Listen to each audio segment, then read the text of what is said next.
back to my channel. So in today's video I'm going to be starting this new series, this new edition called the Quarantine Talks with Rukma, in which I'm going to be talking about some topics which are close to my heart and about which I feel there needs to be interaction, there needs to be conversation, and today is going to be the first episode of that. If you are new on my channel, then let me let you know that I make videos on fashion, and recently due to the lockdown, because I've been very lazy to get up and dress up, I have not really been making fashion videos, but I have uploaded a lot of simple food recipes which you can definitely visit my channel page and check out. So let's get started with today's video. So the topic that we're going to be discussing today is, are marks really important? So basically, why did I initially think about discussing about this topic with you all is because marks या फिर school में college में अच्छा marks अच्छा performance करने का जो pressure है that a lot of time leads to a lot of students of this country leading to attempting suicide, committing suicide, and it's just so unfortunate. And I've always been following this topic, following this trend very clearly in our education system specifically. Marks is given a lot of weightage, right? So अगर आप school में हैं तो आप text book पढ़ के आप कितना ग्रास्प करते हो, आप एग्ज़ाम में जाके क्या लिखते हो, आप जो एग्ज़ाम में लिखते हो उसमें आपको आपके टीचर्स कितना स्कोर करते हैं, उसके बेसिस पे कॉलेज में एडमिशन्स मिलना, and so on and so forth. People think that marks is the basic foundation of our life, and हमारी लाइफ हमारे मार्क्स के हिसाब से ही बनती है. मतलब अगर आपके मार्क्स कमज़ोर हैं तो आप जो पूरा अपना लाइफ बनाते हो, जो पूरा करियर बनाते हो, वो पुअर हो जाता है, वो वीक हो जाता है. और अगर आपके मार्क्स अच्छे हैं तो आपका पूरा लाइफ, आपका पूरा करियर बहुत ही अच्छा, बहुत ही स्टेबल, बहुत ही फर्म बनता है.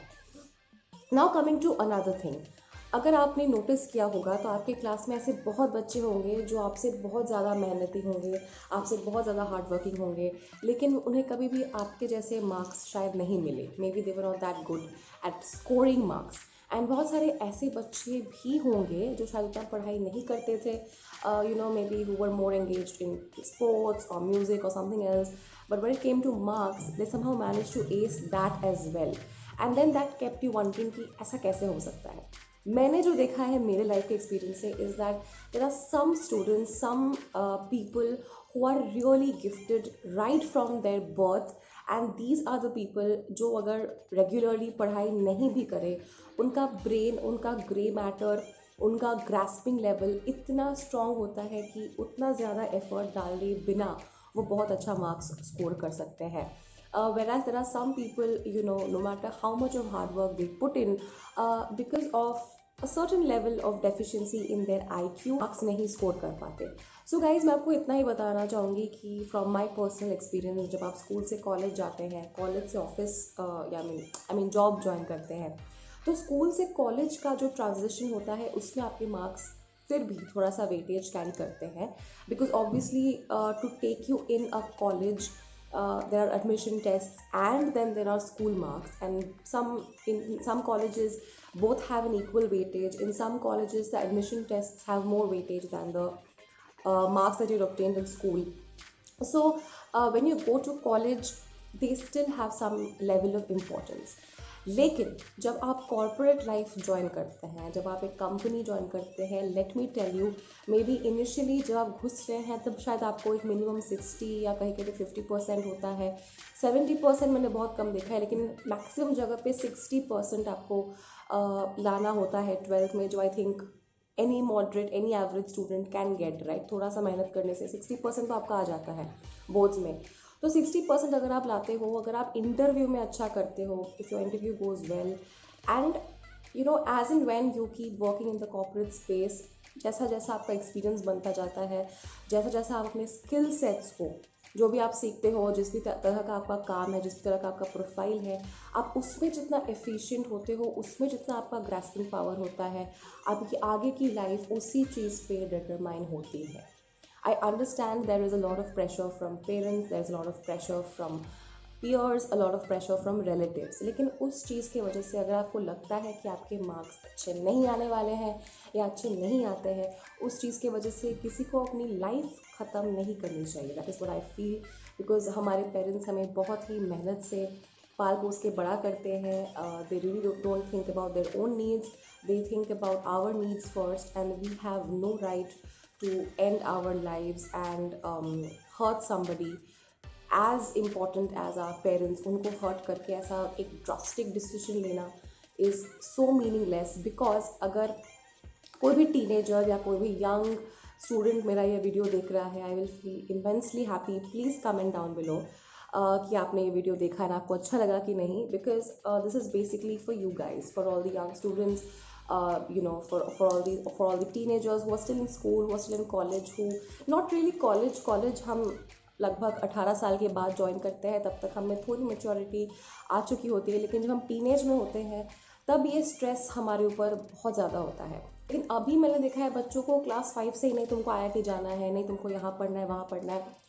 एक सपना देखना कि हाँ एक पर्टिकुलर हाई लेवल कॉलेज में पढ़ना है, एंड उस सपने के लिए खुद को कम्प्लीटली फिनिश कर देना is so meaningless I feel.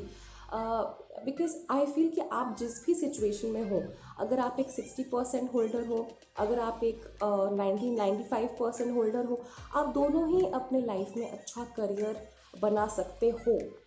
It entirely depends on आपको कितना वो करना है, आपको कितना ट्राई करना है. If you are a 60% student, आपका रास्ता will be full of obstacles.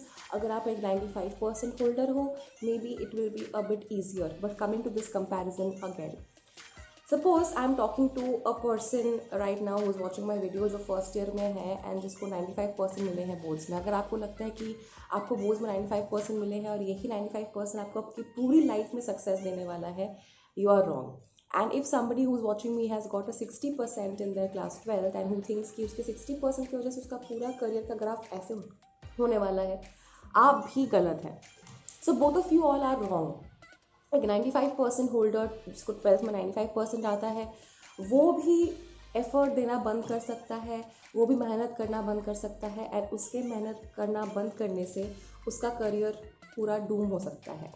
And जो 60% होल्डर है, वो ज़्यादा मेहनत करने से अपने आप को स्किल्स से, चीज़ों से अवेयर रखने से, मेहनत करने से, अपने आप को बेसिकली अवेयर रखने से कि जो भी प्रोफेशन में वो इंटरेस्टेड है उसमें क्या चल रहा है, क्या नहीं चल रहा है, इंटरव्यूज़ कैसे crack, people relation skills, PR skills, all of these skills building जब वो करने लगता है तो वो एस कर सकता है अपने करियर में. सो मार्क्स को अपने लाइफ का फाउंडेशन किसी को नहीं बनाना चाहिए. मार्क्स के बेसिस पे आपका करियर शायद थोड़ा सा डिटरमाइन हो, शायद थोड़ा सा उसमें डिफरेंस आए, लेकिन आपका पूरा करियर आपके मार्क्स के बेसिस पे नहीं चल सकता है.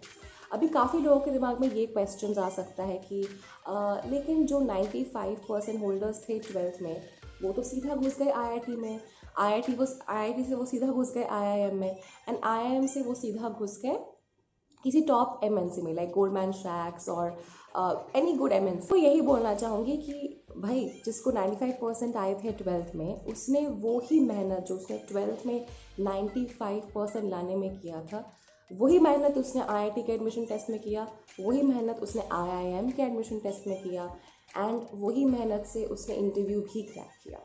अगर 12th में 95% लाने के बाद उसमें एक ऐसा फीलिंग आ जाता कि नहीं अभी तो मेरा 95% आ गया है, अभी इवन विदाउट वर्किंग हार्ड मेरा लाइफ ऐसे ही सेट होता रहेगा, नो.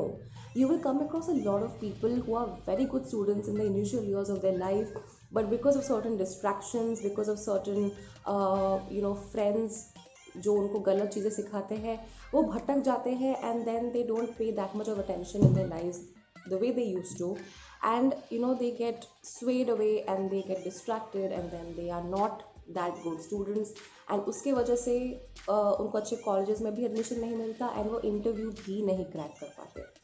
सो ऐसे सिचुएशंस भी होते हैं राइट, जहाँ पे अगर आप उतना मेहनत नहीं कर रहे हो जितना आपको करना चाहिए था, तो फिर आपका जो ग्राफ ऐसे ऊपर ऊपर जा रहा था, वही ग्राफ आपका नीचे आता रहा. अ lot of people at my school, they were very very mediocre students in school, but suddenly when school ended, they really aced the admission tests and they got admission in a lot of good colleges across the world. And we used to keep wondering कि भाई ये लोग तो school में बहुत ही ज़्यादा mediocre students थे, so how did they suddenly get admission? आप स्कूल में जो पढ़ाई करते हो, जो चीज़ें आप पढ़ते हो स्कूल में, वो सारे बहुत ही थियोरेटिकल होते हैं, बुकिश नॉलेज बेस्ड होते हैं। एंड स्कूल में एमसीक्यू क्वेश्चंस बहुत कम होते हैं, स्कूल में सब्जेक्टिव क्वेश्चंस ज़्यादा होते हैं। You have to read something as per the book और एज पर द नोट्स जो आपको आपकी टीचर देती है। एंड उस बुकिश नॉलेज, उस नोट्स के मिलावट से जो भी आंसर्स आप लिखते हो, जो भी आंसर्स आप फ्रेम करते हो, उस आंसर्स के बेसिस पे आपको मार्क्स मिलते हैं, ख़त्म। लेकिन जब आप कोई एडमिशन टेस्ट देते हो, जैसे मैंने लॉ का एडमिशन टेस्ट दिया था, या फिर आप एमबीए का एडमिशन टेस्ट पकड़ लो, CAT, I am just giving examples. इन एडमिशन टेस्ट में आपका इंग्लिश, आपका मैथ्स, आपका जनरल नॉलेज, आपका लॉजिकल रीजनिंग, ये सारी चीज़ें टेस्ट की जाती है। Have you ever seen any school give their students questions from logical reasoning? You will never see that, right? आप ये भी कभी नहीं देखोगे कि जनरल नॉलेज के क्लासेस हो रहे हैं। स्कूल के बच्चों को सिलेक्ट करके उनको क्विजेस के लिए भेजना for intra and inter quiz competitions is different. General knowledge जो हमें एडमिशन टेस्ट में पूछा जाता है वो अलग होता है, उसकी तैयारी अलग होती है। एडमिशन टेस्ट के लिए इंसान 11th-12th में अपनी अलग पढ़ाई करता है, बोर्ड्स के लिए अलग पढ़ाई करता है, बिकॉज दोनों का करिकुलम बिल्कुल अलग होता है। तो ऐसा ज़रूरी नहीं है कि अगर किसी ने बोर्ड्स में अच्छे मार्क्स नहीं लाए हैं, बोर्ड्स में किसी को 60% मिले हैं, तो उसको एडमिशन टेस्ट में भी 60% ही मिलेगा। एडमिशन टेस्ट का करिकुलम अलग है। हो सकता है कि उस बंदे का एडमिशन टेस्ट वाला करिकुलम स्ट्रेंथ हो और स्कूल वाला करिकुलम वीकनेस हो, and which is why that person has aced the admission test. So guys, अगर आपका मार्क्स अच्छा उतना नहीं आ रहा है स्कूल में, there is absolutely no reason to lose hope. Pressure, जैसे मैंने पहले ही मेंशन किया है, हमेशा रहने वाला है, हमेशा से था, एंड वो बढ़ता ही जा रहा है, वो घटने नहीं वाला है। As in when time passes by, the rat race is just multiplying by leaps and bounds, and that expectation, that pressure is only going to increase. There is minimal chances कि वो कम होने वाला है, वो सिर्फ बढ़ने ही वाला है। तो आपको क्या करना है, अगर आपके मार्क्स अच्छे नहीं आ रहे हैं, आपको होप नहीं छोड़ना है, just work hard. And also don't compare your self with people कि भाई ये तो बिना पढ़े मार्क्स लाती है, ये तो बिना पढ़े मार्क्स लाता है, मेरे साथ ऐसा क्यों नहीं हो। You have a different journey, a different person has a different journey. If you are a 60% holder, then also you can have a brilliant career, provided that you know keep trying hard. If you have these admission tests, then आप उन admission test के लिए अच्छे से पढ़ाई करें। Admission test clear होने के बाद कॉलेज में जाके आप रेगुलरली क्लासेस अटेंड करें, पढ़ाई करें। You try to be a good scorer in college also. You give your best. आज के दिन में do internships, no matter what you are studying, internship करना बहुत ज़रूरी है, बिकॉज थियोरेटिकल नॉलेज अपने जगह पे है, लेकिन कॉर्पोरेट लाइफ में जॉब करने से पहले अगर आपके पास इंटर्नशिप का एक्सपीरियंस रहता है, देन कॉर्पोरेट में काम करना आपके लिए 10% भी हो तो आपके लिए आपका लाइफ ईजियर बना। I think I have really spoken my heart out in this video, and बहुत लंबा हो चुका है already. But if you guys still have any questions on this topic, regarding this topic, या फिर आपको ये बताना है मुझे कि आपको ये वीडियो कैसा लगा, क्वारंटाइन टॉक्स विद रुकमा का आइडिया कैसा लगा, then definitely don't forget to put down your comments below in the comment section, and also don't forget to like this video, share this video with your friends who are going through this phase, who are worried about उनके marks अच्छे नहीं आते, उनका career अच्छा नहीं होगा, all of that. And I will definitely see you in my next video. Also, before you leave my channel, please don't forget to subscribe to my channel and also hit the bell icon for further notifications. I will see you in my next Quarantine Talks with Rukma episode. Till then, stay indoors, stay safe,